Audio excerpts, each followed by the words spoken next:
ជំរាបសួរបងប្អូនទាំងអស់គ្នាថ្ងៃនេះនាងខ្ញុំសូមបង្ហាញបងប្អូនពីរបៀបស្លសម្លហ្វាំងថេចាគ្រឿងផ្សំមានដូចខាងលើចាជាដំបូងហ្នឹងគឺនាងខ្ញុំ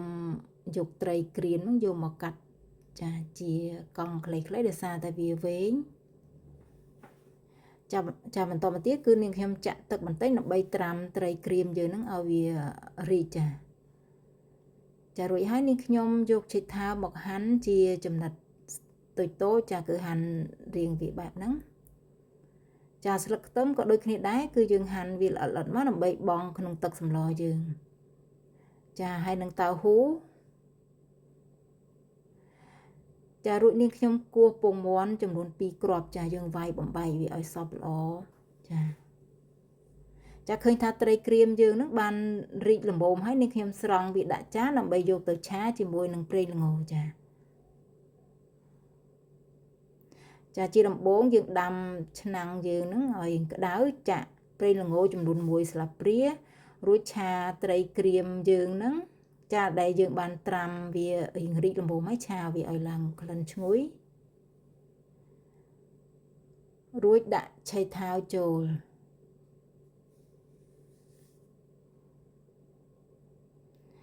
ចាបន្តមកទៀតនាងខ្ញុំប្រើទឹកចំនួន1លីត្រកន្លះចាយើងចាក់ទឹកចឹងទៅស្ងោរមើលវាឡើងបែបនេះដោយសារតែវាមានពពុះអញ្ចឹងចានាងខ្ញុំដួសពពុះចេញចាបន្តមកទៀតគឺនាងខ្ញុំប្រើទឹកស៊ីអ៊ីវចំនួន2ស្លាបព្រាបាយចាម្សៅស៊ុបនឹងបន្តិចចារួចបង់សណ្តែកបណ្ដោះចូល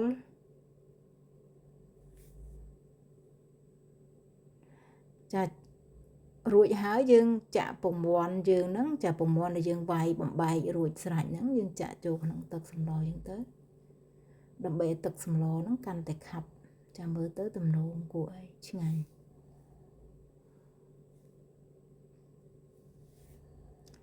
ចាបន្តមកទៀតគឺនាងខ្ញុំដាក់តៅហ៊ូចូល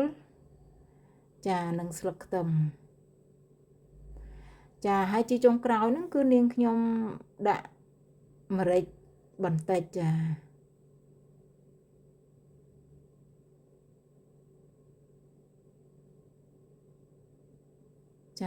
ឃើញថាសម្លរបស់យើងបានឆ្អិនរួចរាល់ហើយយើងអាចដួសដាក់ចានបាន